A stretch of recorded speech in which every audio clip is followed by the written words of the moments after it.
I'll open the floor to questions, of course, and we still have some time for it, about 20 minutes or so. Yes, Dr. Palit, begin with you. Thank you, Dr. Chaudhary, and Sachita, thanks. That was, as Dr. Chaudhary mentioned, very detailed, and I think it actually provokes a large number of queries. And I want to come to a point that you mentioned towards the end of your presentation, the trade policy part of it. Now, and I'll just mention the context in which I'm asking this. If we look at two of the countries that you discuss, Bangladesh and Cambodia. Now, Bangladesh has been suspended from GSP preferences, and the reason given, the provocation was probably the Rana Plaza incident. By the US, not Europe. By the US, of course. But if we take that as a given, and if we take that to follow from the basic fundamentals of the May 7th agreement of the Democrats that talks about maintenance of specific labor rights from the exporting countries, I'm not very sure how Cambodia continues to be a beneficiary under the GSP, because what you mentioned at the end, and this is in fact which we have been following for a long time, the suppression of wages. Now, suppression of wages, I'm not too sure whether it indicates that a country has optimal labor conditions vis-a-vis a country where safety conditions are being questioned. Because to me, labor is probably in equal disadvantage from different qualitative aspects in both the countries. So if that is the case, then there's obviously a discrimination between the way beneficiaries are being treated. Now here I just wanted to check with you that do you sense there is a domestic political economy within the US which is influencing this decision? Because traditionally what we have known is that the US industry, the clothing industry, argues for better wages in the exporting countries so that their own workers are not at a disadvantageous position, right? Now, that should have led them to urge for, improvement of wage conditions in Cambodia. But that hasn't been happening.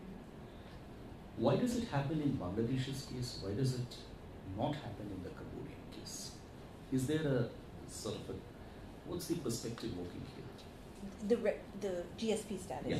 Well, I mean, the Bangladesh case is definitely a reaction to Rana Plaza. I mean, there was a clear sort of, right after it happened, the Obama made a statement. I mean, it was reaction to, a horrific industrial disaster, and the U.S. had to take a stand, and the way they did it was through revoking GSP. But again, as it's slightly irrelevant for the garment sector anyway, since it doesn't even cover the garments and textiles. Only 3%, I think 3%. 3%, yeah, which is it's negligible, really. Cambodia, why I think the U.S. is quiet generally. One is because I really feel like this Better Work program, the BFC program, it masks all the problems in the sector. I think it's done a very good job of sort of creating this veneer in some sense of an a sector that meets all these things. It meets factories are compliant, and workers are generally happy, and it's created the story, I think, because that program hasn't been in place. Only now we're seeing that labor groups are actually out protesting the issue of wages and other things. There was recently last year some mass faintings that were taking place in the factories, and they were sort of conditions were not as good. But it's not something that's in the popular imagination at all. When you think of labor conditions, poor labor conditions, you automatically think of Bangladesh. And there's a lot of media coverage about that. Cambodia and Sri Lanka, to a certain extent, has been, because of these sort of national level programs, created a situation where in the US, if you talk to policymakers, they do not see Cambodia in the same way. What you are arguing, that this is a real problem, or this is now. I think there's going to be some international media attention. That only happens when there is something at a mass level, like the protests and things like that. Also, because I think U.S. has a certain, the relationship it has with Cambodia through the the UNCTAD that's been in place, and that's why they have the Better Factories program. I think they are not going to want to outright condemn what's happening there and say, well, they don't want to admit that the conditions are not up to a certain standard, because they have been, they have this agreement in place that basically has to, for the sake of the agreement, assume that the factories are all compliant and labor is all generally, doing well. So with Bangladesh, it's very easy, I think, I talk to policymakers, and if you talk about these three countries, they have a very fixed notion about what the situation is in Bangladesh. And the problem is also, Bangladesh can never improve, but then these other two countries, Cambodia and Sri Lanka, can never fail. And it's created a certain dynamic where policymakers have this view, and I think it's misguided, and both ways. Bangladesh certainly can improve, and it has improved immensely in the last 10 years, but people don't know about it, they don't hear about it, it's not written. And these, Sri Lanka and Cambodia have issues that need to be addressed, but again, it's sort of, they've created a certain sense of, they're doing so well in so many ways, and people say, well, they're not Bangladesh. It's constantly seen as a contrast. So I think it has a lot to do with, I think it will, over time it will change, because in Cambodia, once I think having labor become visible and vocal like it has been in Bangladesh, that is sort of the first step in awareness. Sri Lanka, for example, there's almost, in the 10 years that I've worked on this, I've never seen international coverage of the garment industry. And in the Sri Lankan press there is, but not in the Western press. So it's not really talked about. It's almost that it's there's again this certain image of things are happening, things are doing well. Yeah. Also talking of political economy or politics of the economy,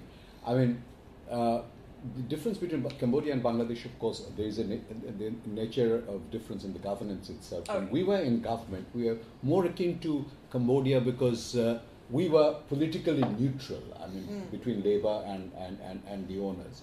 Whereas now what may have happened, what happens in parliamentary systems is that the government, the owners are represented in the parliament, as you sort of say that most of these owners are members of parliament. They sit in the cabinet as ministers.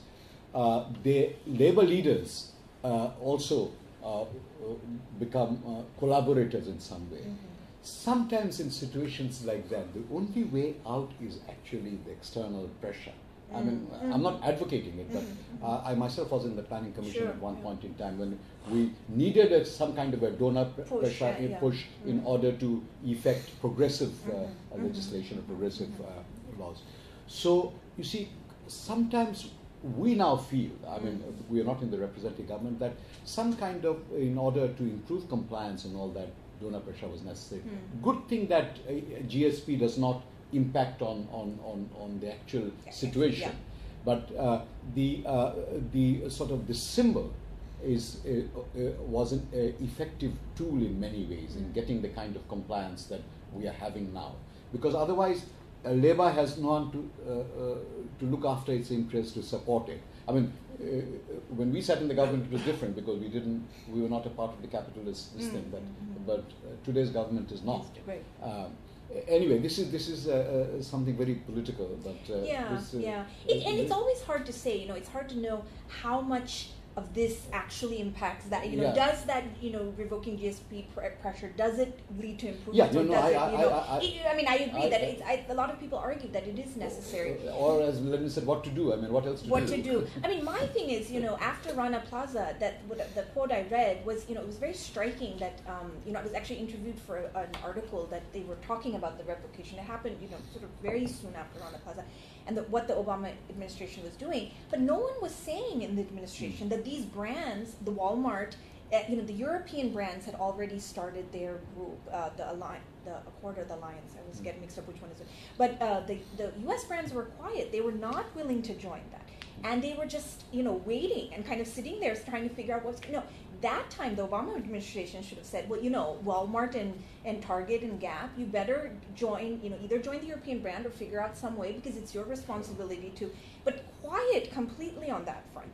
But rather it was, so I agree. I think that there is, of course, that political thing, and of course, governments have to try to do something, to put pressure, and it probably does some pressure. Although the case I talk about in Sri Lanka, it absolutely, the EU revocation did nothing to the government in terms of, the government actually turned around and said, we don't care if EU, you take away your GSP, big deal. And, it didn't affect them. And in fact, the whole complication with connecting that with human rights, again, but a lot of factories shut down, I think, which was detrimental actually for the sectors. Floor open. Yes. Thank you again. Maybe a very, very naive question, because the issues we are discussing are very complicated. Given that you've conducted a very detailed survey of labor empowerment or conditions of work, do you think can we reach any conclusion regarding the level of labor empowerment and the participation of these countries in world trade of the particular sector concerned? Do you think we can go in that direction? Would you have something to say? Okay, so can you be a little more, what do you mean in world trade, their share of trade in? Can you rank the labor empowerment of these countries with respect to whether directly proportional or inversely proportional with their participation in world trade? Oh, I see what you're saying. Okay. Yeah, in some sense, so the argument in the book is really that in order to be successful, post-MFA, all these countries had to change. Could not be business as usual. It was not going to work the way they had conducted themselves prior. So in some sense, yes, what you're saying is, I think that's the argument that it should be, if the argument plays out, that's how we should see it, that the role of labor, the increased labor empowerment, the increased role of labor should result in a more successful sort of participation in trade in this. I was actually talking the other way around. If you're more trade oriented and you have a bigger face to save in the international community, is it true that your labor is more empowered? Difficult to get empirical evidence. Yeah, I'm not sure about that. Yes. So then. So sure. Thank you for a very interesting presentation. I simply want to know whether there is any strong tie between political parties and trade unions, as you briefly mentioned about Sri Lankan case and the Bangladesh case. But could you see such kind of strong connection to the other Sri Lanka and Cambodian case too? And if there is no such kind of connection, strong tie between parties and trade unions in two countries, Sri Lanka and Cambodia, then would you say, does it have to do with, does the connection have to do with some contribution to make workers' conditions improved in Bangladesh case? How would you see? Yeah, so in Cambodia, in fact, they are very much tied to political parties. So much so, I think most amongst the three, I would say. In Bangladesh, even there are some that are definitely tied to political parties, but others that are not. It's not all across the board. In Cambodia, they're very much tied to the political party, and they become this sort of, whichever party's in power, and the unions are tied with that. They're not independent by any means. So in terms of actually pressuring, providing a pressure to the government to make any changes on the behalf of labor, you don't see that really, because they're sort of another arm of the political parties. Sri Lanka, as I mentioned, there's very, it's a generally not a pro-union situation. So they are independent. The little union activity there is, they're completely independent. Bangladesh, it varies. So there are some that are, and then they completely, each party has its own set of unions, and then they play off of each other. And before elections, you see a lot of violence actually started by unions. So there's, again, that's not at all focusing at all on the workers. It's just becoming a political game between the two sides, and they use the workers often as a way to, sort of, workers that are supporting the other parties' unions. There's violence against them. It's a very messy situation, especially before elections. But Cambodia, it's very much part of the government. So that, again, it's been hard to have this independent type movement. Now with sort of the protests and things, that's kind of been seen as an independent way for these workers to articulate. They haven't really had that before. So. Mr. Surya Narayana? Yeah. Okay, Mr. Alti. Thank you, Dr. Saxena and Dr. Chaudhary. My name is Hiroki Sugihara, macroeconomic researcher working for Japanese Bank.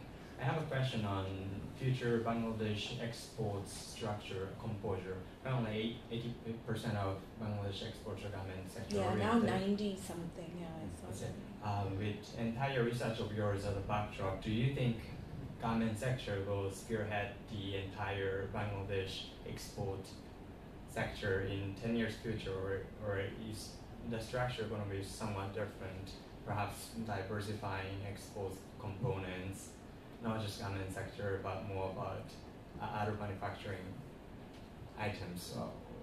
Please let me know your opinion on it.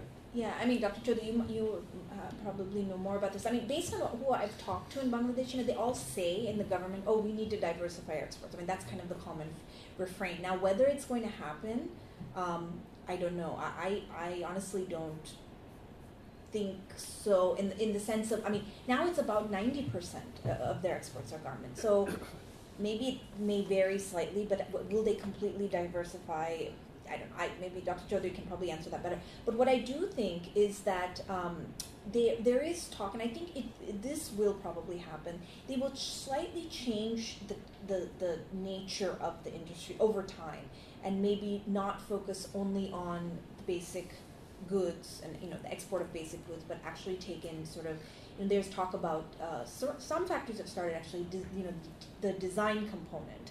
And sort of the whole, the full package production, as they call it, sort of from design to the final product, sort of taking a much bigger, broader look rather than just being the end of, producing and exporting.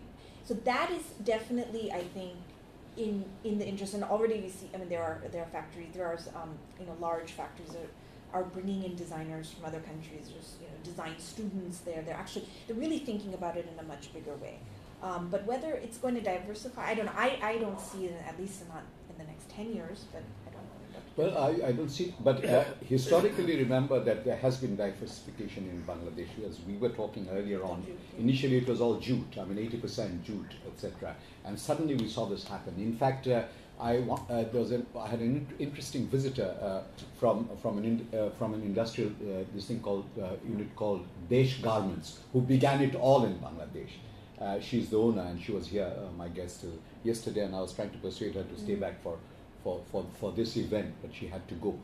Initially, they began with very small value addition, local value addition. I mean, it was 10, 15% or even less. Gradually, through composite factories and all the backward linkages, it has grown. Today's government talks of digital Bangladesh, etc. Who knows, at some point in time, it may shift to knowledge economy. Bangladesh has had swings of changes in the past, and no one knows when the next swing will happen. In many ways, it's an interesting and a complex country in terms of its behavior pattern. Country and the citizens, individuals who comprise the citizenry of the country, including yours sincerely. Yes, Mr. Surya Narayana. Yeah, you've seen some silver lining in Sri Lanka in particular. You show a clip of some clean and environment-friendly factory. How much of that is just window dressing? Is there some real progress? And what is the extent of child labor in all these three countries?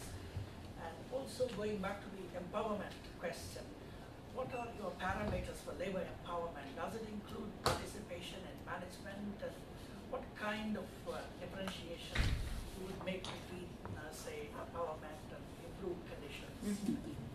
Yeah, great questions. In Sri Lanka, I mean, again, this is, seeing all the factories, it's not a sort of a statistical survey. I mean, that was just visiting the ones that I could. The ones we saw were quite impressive. And I think, it is true that I think it is real. I don't think it's false in terms of, this garments without guilt. I mean, it has created certain types of factories, and they claim there is no child labor. I mean, the ILO also says that in Sri Lanka there is no child labor. In Bangladesh, there still is. Bangladesh, the biggest issue is the subcontracting factories. I would say in the registered factories that are under the BGMA, BKMA, for the most part, they are now compliant. I mean, they have to be. It's not an issue anymore because, brands are not going to continue to source from them. They've gotten enough pressure, so they've reached that as well. It's really this whole, complex web of subcontractors that, there's child labor, there's all sorts of, abuses happening, and they're in these kinds of buildings that can collapse, and that's why my issue with compliance is, I feel like it's very limited, because when all the registered factories, you can say they're compliant, and they are, but then all this other whole area, you're never going to reach them, we don't even know where they are, right? So if you cannot monitor them, so they're kind of left out. So yeah, I mean, in Sri Lanka, I do think that they have done a lot, and they're proud of it, which is good and which is great. But then there's this sort of, I feel like it's a missing link, with labor, and perhaps that will change over time.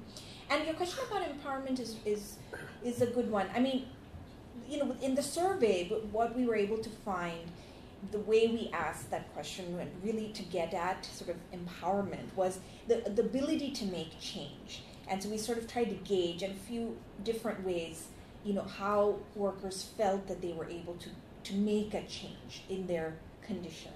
Did they feel that they were able to do it? So that we were trying to get at. But you're right that one big missing link, and this is where I feel like, some real important work needs to be done, is really management is the biggest barrier to good factory conditions in all three countries, all over the world. I mean, not just in Asia. And as you know, management is they're hardly trained to be managers. There's usually someone's nephew or someone, just sort of put there. They're usually almost always male. I don't think I've seen any situation where there are any females, but the workers are generally females. So you create this sort of gender dynamic that, again, it's again sort of detrimental in terms of the way the workers are treated. In the case of Rana Plaza, a lot of female workers have said, look, we're seeing cracks in the building, we need to leave. And the management just said, no, forget it. Yeah, whatever you're saying. They don't take them seriously. So there's a huge issue there. And I think the intervention that needs to happen, these are some productive programs. Like, I feel that instead of just constantly monitoring, these are some programs that brands and other NGOs can work on to actually, and there is some talk about that, to work with like local NGOs and to create like a management program, to actually have these managers being qualified, to bring women into these positions. I think that would change the dynamics incredibly in the factories. So there's some talk about that. I'm hopeful. I mean, in the next 10 years, I feel like we're going to see more of these type of innovations. I think it would be a very innovative program too. Then Bangladesh, even BGMA folks say that. At least they say there is a need to train management. Good. I think we'll need to bring this very interesting discussion to a close. Thank you very much, Dr. Saxena. It was most informative. It was we all have been intellectually empowered as a result of this powerful presentation. Just to so that you go away with a token of our appreciation. Here we have an encyclopedia of the Sri Lankan diaspora, of which our senior associate director may be a member. But anyway, this is something our product. Let us give her a hand. Thank you very much. Thank you very much for spending this afternoon with us.